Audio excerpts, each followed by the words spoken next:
그리고 이제 두 번째, 그 다음에 공사 페이지에 보시면은 이제 과거 거 말고 지금 올해도 이제 2017년이죠. 17년에 성과를 보려면 이제 결국은 18년 초 이후에나 이제 가능한 건데 지금 당장 현재까지 돼 있는 부분 정확치는 않아도 계략적인 정보들을 이제 궁금하신 사항이 있으실 때는 맨 위에 있는 이제 월보 데이터라고 있어요. 이거는 저희가 월마다 특허청에서 들어가 있는 정보들을 저희가 받아와서 서비스를 하는 거예요. 그래서 아까 말씀드린 출처기재가 지금 아까도 출처기재는 성과로 인정을 별도로 안 해도 인정을 해드린다고 했기 때문에 연구자도 입력을 안 하면 전문기관에서는 지금 어떤 성과가 나오는지 모르세요.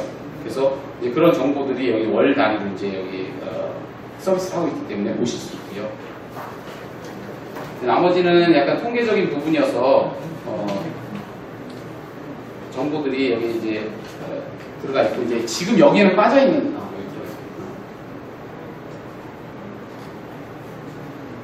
예, 지금 이제 이제 서비스가 있는데 이거는 저희가 내일 특허 성과는 이제 관리자 협의회를 해요. 근데 이제 이때 이제 이거 설명을 드리는 내용인데 전문기관에서도 이제 저희가 이제 앞에 개인 명의니 여러 문제점 있는 이런 걸 말씀을 드렸을 때 내부적으로 관리를 하시려면 내부 시스템에 이거를 같이 반영할 수는 없다고들 하시더라고요. 그래서 저희 쪽에서 이제 특허 성과로 되어 있는 부분을 관리하실 수 있도록 관리자 페이지를 좀 만들어 드린 거예요. 그래서 연구재단 쪽에 해당되는 내용들이 이렇게 사업별이나 과제별로 이제 관리할 수 있는 범위를 지정한 다음에 확정 성과나 지금처럼 이제 진행 중인, 올해 진행 중인 성과라든지 개인명의 성과라든지 수시 성과 이런 부분들로 카테고리를 나눠서 관리할 수 있도록 지금 서비스가 되어 있는 상태입니다.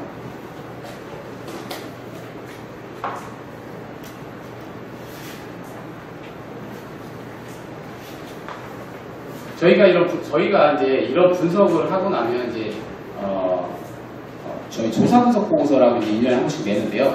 이때 저희가 쓰고 있는 분석을 간단히 좀 사례를 소개를 시켜드리겠습니다. 근데 아마 이 내용은 과제 평가나 이런 거 하실 때보다는 이제 전체 평가를 하실 때 성과 분석 같은 거 하실 때 좀 쓰실 수도 있을 것 같아요. 그래서 이제 저희는 이제 5년 단위로 이제 묶어서 성과 분석을 하고요. 우스특허 비율이라는 부분을 사용을 합니다. 이건 뭐냐면 이제 스마트라든지 K팩 이런 거를 많이 들어보셨을 거예요. 이제 저희가 하는 건 PQI인데 이 모든 등급들이 9등급으로 좀 구분이 돼요. 그래서 9등급 중에 상위 3등급에 해당되는 특허들을 우스특허라고 표현을 하고 그래서 해당 그 사업 내지는 해당 기관, 부처에서 나오는 성과들이 그 비율이 얼만큼 되느냐라는 걸 직접 지표로 저희가 활용을 합니다. 그래서 이제 우스특허 비율이 이제 매 개별 특허마다 이제 이게 우스특허인지 아닌지 지정이 되고요. 그래서 보통 우스특허가 외국 특허가 우스특허가 굉장히 비율이 높습니다.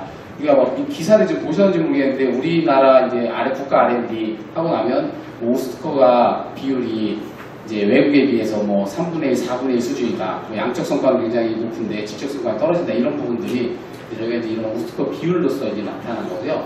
그리고 이제 여기서 이제 이전 부분 있죠. 활용 중 부분을 이제 강조를 하고 있는데 그러면 이제 성과가 나왔을 때 뭐 얼만큼 특허가 나왔다. 우스특허 비율이 좋다 나쁘다라고 했을 때 그냥 우스특허 비율이 좋으면 그럼 이게 활용이 된 거냐라는 부분 봤을 때 이제 그 기술 이전 정보를 넣어서 이게 이전율이 얼마큼 된다.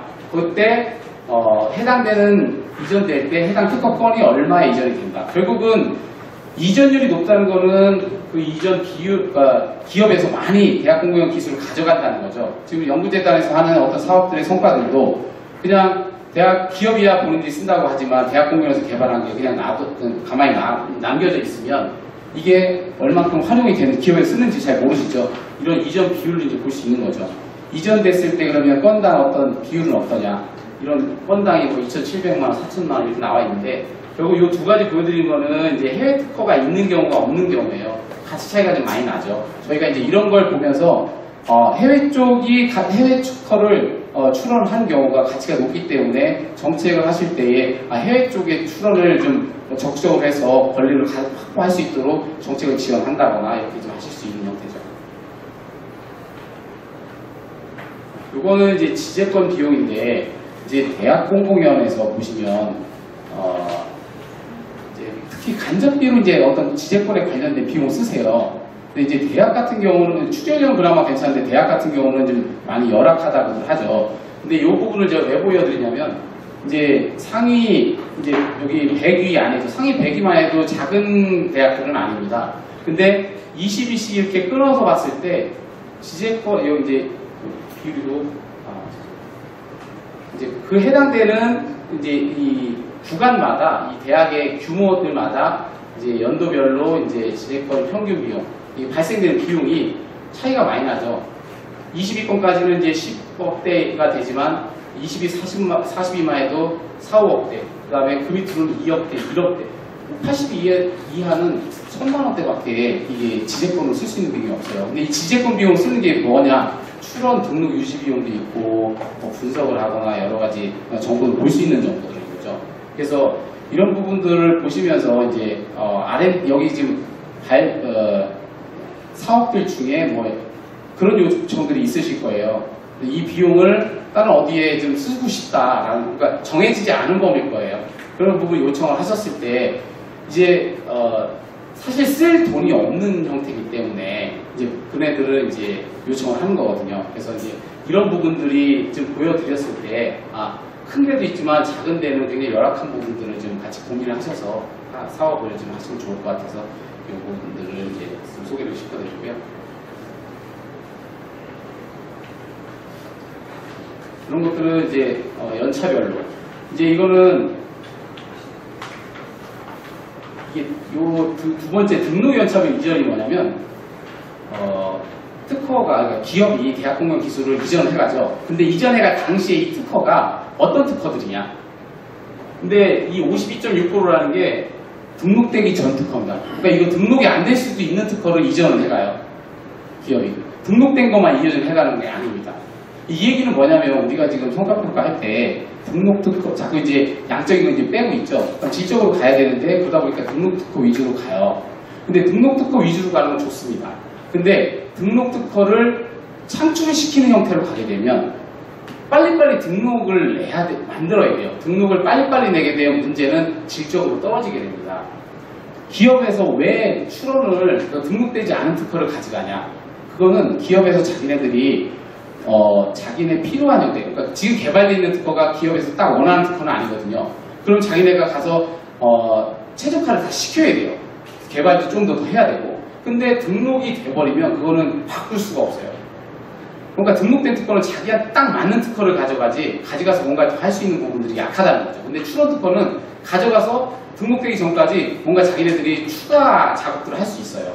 그렇기 때문에 지금 평가를 하시거나 하실 때 좋은 질적인 정보들을 판단하실 때 등록 때 무조건 등록을 많이 시키는 부분보다는 언제 등록이 됐든 등록 때 시기를 문제를 삼으면 안 돼요.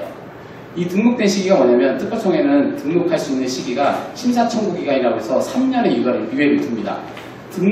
출원한 다음에 3년 안에 어느 때든 등록을 해달라는 요청을 할 수 있거든요. 근데 정부 국가 R&D에서는 이런 성과들이 지금 잡혀 있다 보니까 빨리 목표를 내죠. 우리 올해 출원 몇 건, 등록 몇 건 하겠다. 그러면 어떤 문제가 되냐면, 출원한 동시에 나 등록해주세요. 시장을 안 봐요. 이게 언제 쓸 것 줄 안 봐요. 그냥 무조건 등록을 해달라고 요청을 해요. 그러면 더 좋은 게 나올 수도 있는데도 불구하고 성과 때문에 좋지 않은 형태로 그대로 남아서 이제 등록이 되는 거죠. 그러니까 미완료 특허가 많을 수밖에 없는 이제 문제입니다.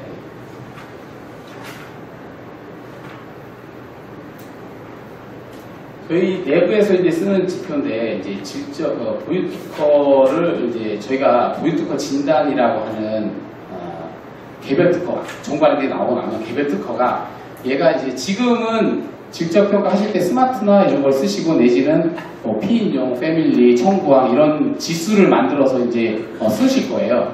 근데 이제 저희 쪽에서는 활용 가능성이라는 부분을 넣었어요. 이게 활용 가능성이 뭐냐면, 특허가 질적으로만 좋으면 이게 다 쓰는 건 아니잖아요. 하이테크라고 해서 무조건 다 시장에서 기업에 쓰이는 건 아니거든요. 그러면 이제 시장에서 활용 가능성 부분을 로테크라고 해도 시장에서 활용 가능성이 있으면은 그런 부분들은 빨리빨리 이전을 시킬 수 있고 하는 관리 전략을